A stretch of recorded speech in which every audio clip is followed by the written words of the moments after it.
trop écrasé, ne pas dans leur faveur et décrocher le ticket pour aller défier le Sénégal à Tanger. Attention Elias Saad qui lève le ballon, Chouya de la tête. En reculant, Djigui Diarra ne peut rien. Et là, Saad, le nouvel entrant, qui est décisif. Et Chawat aussi. Ne pas quitter la compétition, ne pas avoir encore une fois des regrets pour les Aigles maliens. Avec le ballon qui traverse la surface de réparation, la frappe de Diaby. Mais monsieur Abonguilé est Penalty, désigné le point de pénalty. Vous le voyez, ça discute avec le défenseur de l'Espérance Tunis, ici avec le bras. Et elle est incontestable, cette main, elle est incontestable. Éventuellement par la Sinayoko, qui avait réussi à marquer contre le Maroc. C'est confirmé. Hein. Penalty pour le Mali, et quelle pression sur les épaules de Lassine Sinayoko. Ils n'ont pas le choix. Allez, même Thompson Fit est en sueur malgré la température un peu frisquette ici. Elle va monter d'un cran parce que là, on est clairement dans un instant décisif de cette Coupe d'Afrique des Nations, puisque Lassine Sinayoko, déjà buteur contre les Lions marocains sur un penalty, va se présenter face à Emen Damen, le gardien tunisien. Lassine Sinayoko, le buteur malien, qui va tirer et transformer le maximum de réussite pour Lassine Sinayoko. L'essentiel est fait avec les filets qui tremblent. Aller vers une prolongation, même si il ne restait pas de temps pour les hommes de Samy Trabelsi. Ça sera donc une prolongation qui nous attend dans ce 8e.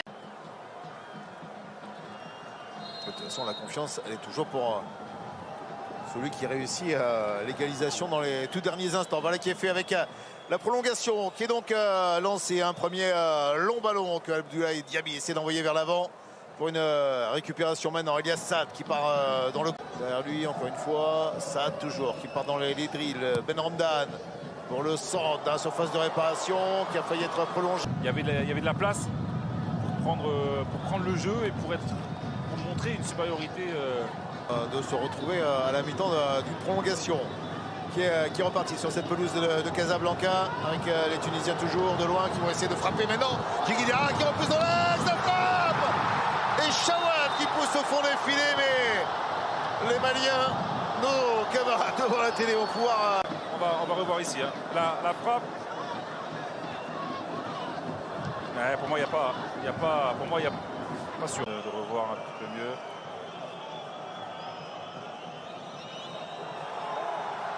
C'est peut-être un hors-jeu avant là.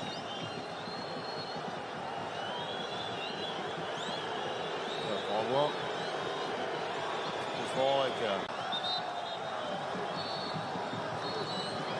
C'en est terminé donc de la prolongation. Ça sera une séance de tir au but qui départagera sur cette pelouse du Stade Mohamed V de Casablanca les Aigles maliens qui étaient à 10 contre 11 face à Emen Damen.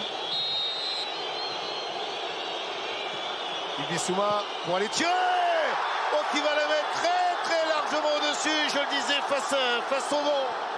Ça complique encore plus la tâche des tireurs. Et ce raté donc du numéro 10 malien Ibissouma. Ouais, il s'est complètement trompé là malheureusement. Hein. Pourtant il avait pris Damen à contre-pied. Il n'a pas forcément regardé la position du gardien adverse. Il a voulu, je pense, chercher la lucarne. Et là, on est à un premier tournant. Il est réconforté par Amari Traoré. Alors, on n'était pas au même niveau, mais moi, je me souviens dans les écoles de foot où on disait quand il y a beaucoup de vent comme ça sur une séance de tir au but, tirer au sol. Ali Abdi, du pied gauche, lui aussi, essaie de mettre une... Quel danger, il serait placé son ballon sur le point blanc. Il va s'élancer, qui va partir dans les Bergelès qui tire sur le poteau. Ouais, quand je parlais du peu de frappe cadrée, je pensais pas... Ils ont joué 90 minutes et les voilà, un tir au but d'aller se qualifier pour les quarts de finale face au Sénégal au bout des pieds d'El Bilal Touré qui transforme le tir.